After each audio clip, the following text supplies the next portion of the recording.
الحمدللہ رب العالمین، الصلاۃ والسلام علی رسولہ الکریم۔ اگر آپ نے زینب رضی اللہ عنہا کا پچھلا پارٹ نہیں دیکھا ہے تو پہلے آپ وہ دیکھیں۔ عرب کے نزدیک کسی شخص کا اپنے گود لیے بیٹے کی بیوہ سے شادی کرنا بہت برا مانا جاتا تھا۔ اللہ تعالیٰ اس برے رواج کو ختم کرنا چاہتے تھے، اس لیے انہوں نے جبرائیل علیہ السلام کو محمد صلی اللہ علیہ وسلم کے پاس بھیجا، یہ پیغام پہنچانے کے لیے کہ ایک دن زینب رضی اللہ عنہا ان کی بیوی بنیں گی۔ محمد صلی اللہ علیہ وسلم بہت پریشان ہوئے کیونکہ یہ تسلیم شدہ رواج کے خلاف تھا۔ انہیں سماج کی ملامت کا خوف آیا اور انہیں شرمندگی بھی محسوس ہو رہی تھی، مگر آسمان میں اللہ تعالیٰ نے فیصلہ کر دیا تھا اور جلد ہی انہیں وحی نازل ہوئی۔ اور اے پیغمبر، یاد کرو جب تم اس شخص سے جس پر اللہ نے بھی احسان کیا تھا اور تم نے بھی احسان کیا تھا یہ کہہ رہے تھے کہ اپنی بیوی کو اپنے نکاح میں رہنے دو اور اللہ سے ڈرو، اور تم اپنے دل میں وہ بات چھپائے ہوئے تھے جسے اللہ کھول دینے والا تھا، اور تم لوگوں سے ڈرتے تھے حالانکہ اللہ اس بات کا زیادہ حقدار ہے کہ تم اس سے ڈرو۔ پھر جب زید نے اپنی بیوی سے تعلق ختم کر لیا تو ہم نے اس سے تمہارا نکاح کر دیا تاکہ مسلمانوں کے لیے اپنے منہ بولے بیٹوں کی بیویوں سے نکاح کرنے میں اس وقت کوئی تنگی نہ رہے جب انہوں نے اپنی بیویوں سے تعلق ختم کر لیا ہو، اور اللہ نے جو حکم دیا تھا اس پر عمل تو ہو کر ہی رہنا تھا۔ جب زینب رضی اللہ عنہا کی عدت پوری ہوئی تو محمد صلی اللہ علیہ وسلم نے زین بن حریثہ رضی اللہ عنہ کے ذریعے سے انہیں رشتہ بھیجا۔ جب وہ ان کے پاس گئے تو زینب رضی اللہ عنہا آٹا گوندھ رہی تھی، پیٹھ ان کی طرف کر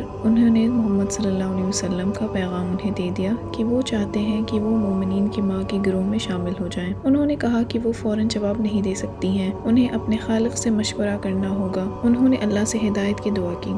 وہ اپنی نماز کے درمیان ہی تھی جب محمد صلی اللہ علیہ وسلم کو وحی نازل ہوئی کہ جنت میں ان کا نکاح خود اللہ تعالیٰ نے کر دیا ہے۔ اس آسمانی حکم کے بعد محمد صلی اللہ علیہ وسلم فوراً زینب رضی اللہ عنہا کے پاس گئے، بنا کسی دوست احباب کو بتانے کی ریت کو پورا کیے، نہ ہی انہوں نے انہیں اطلاع کی اور نہ ان سے اجازت مانگی۔ اس شادی کے تعلق سے کچھ غیر معمولی نکات ہیں۔ پہلا یہ کہ صرف قرآن کا حکم ہی ولی اور گواہ تھا۔ دوسرا یہ کہ سگی اولاد اور گود لیے اولاد کو ایک مرتبہ دینے کی رسم کو ختم کر دیا گیا، جس میں والد اپنے گود لیے بیٹے کی بیوہ یا طلاق شدہ بیوی سے شادی نہیں کر سکتا تھا۔ اور تیسرا یہ کہ جب منافقین محمد صلی اللہ علیہ وسلم کو طعنہ دینے لگے تو اللہ سبحانہ وتعالیٰ نے اس کا سورہ احزاب کی آیت 38 اور 39 میں جواب دیا۔ نبی کے لیے اس کام میں اعتراض کی کوئی بات نہیں ہوتی جو اللہ نے اس کے لیے طے کر دیا ہو۔ یہی اللہ کی وہ سنت ہے جس پر ان انبیاء کے معاملے میں بھی عمل ہوتا آیا ہے جو پہلے گزر چکے ہیں، اور اللہ کا فیصلہ نبات اللہ مقدر ہوتا ہے۔ پیغمبر وہ لوگ ہیں جو اللہ کے بھیجے ہوئے احکام کو لوگوں تک پہنچاتے ہیں